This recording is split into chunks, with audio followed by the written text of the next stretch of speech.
राष्ट्रपति चुनाव में एकजुट दिख रही विपक्षी एकता को एक बार फिर से नजर लग गई है। कारण है टीएमसी का उपराष्ट्रपति पद के चुनाव में हिस्सा लेने से इंकार कर देना। कांग्रेस प्रत्याशी मार्गरेट अल्वा का समर्थन करने की बजाय उपराष्ट्रपति चुनाव से बाहर रहने का ऐलान करने वाली ममता बनर्जी की पार्टी टीएमसी पर कांग्रेस ने निशाना साधा है। कांग्रेस नेता अधीर रंजन चौधरी ने दार्जिलिंग पैक्ट का टर्म देकर कई आरोप मढ़े हैं, जिसके बाद माना जा रहा है कि विपक्ष में एक बार फिर से फूट पड़ गई है। दरअसल कांग्रेस नेता और विपक्ष की उम्मीदवार मार्गरेट अल्वा के समर्थन से ममता बनर्जी की पार्टी टीएमसी ने किनारा कर लिया है, जिससे कांग्रेस के वरिष्ठ नेता अधीर रंजन भड़के हुए हैं। रंजन ने कहा कि यह दुर्भाग्य की बात है और क्या कहना चाहिए, दिल्ली में कुछ और बात करती हैं और बंगाल जाकर कुछ और बात निकलती है। ये दुविधा की राजनीति करती हैं। अधीर रंजन ने आगे कहा कि कुछ ना कुछ मजबूरी जरूर होगी, क्योंकि कुछ दिन पहले ही दार्जिलिंग हिल्स में एक पैक्ट हुआ था। एनडीए के उपराष्ट्रपति पद के उम्मीदवार जगदीप धनखड़ और हेमंत विश्व शर्मा के साथ ममता बनर्जी की मुलाकात हुई थी और उसके बाद ही उपराष्ट्रपति के कैंडिडेट का ऐलान किया गया था।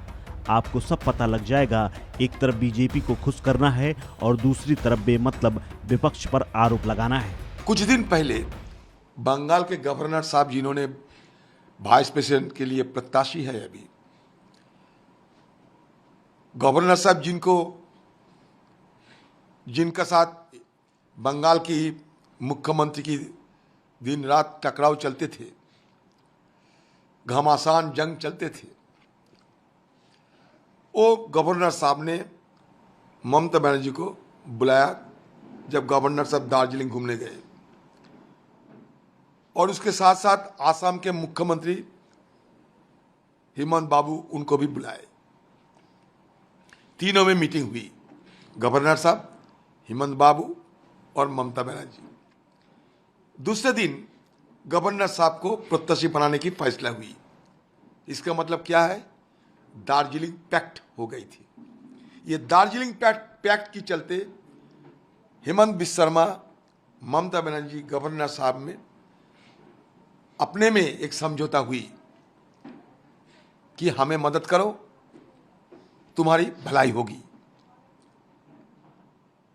इसलिए जो ममता बनर्जी की प्रत्याशी थे जसवंत सिन्हा जी, ममता बनर्जी उन्हें मदद नहीं की।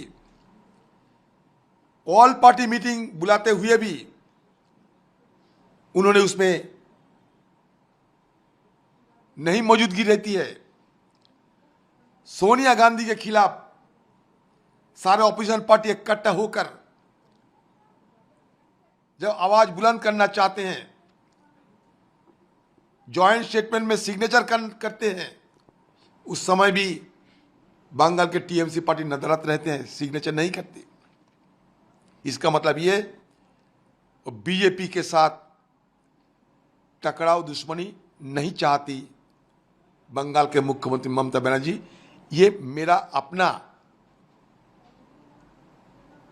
ये अनुभव है। अधीर रंजन ने कहा कि टीएमसी धनखड़ की खिलाफत नहीं करेगी।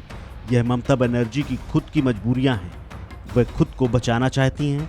हम तो सबको साथ लेकर चलने की बात करते हैं। हम तो वादा करते हैं, वह पूरा करते हैं। उन लोगों से हमारी लड़ाई जारी रहेगी। वह खुद को बचाना चाहती हैं।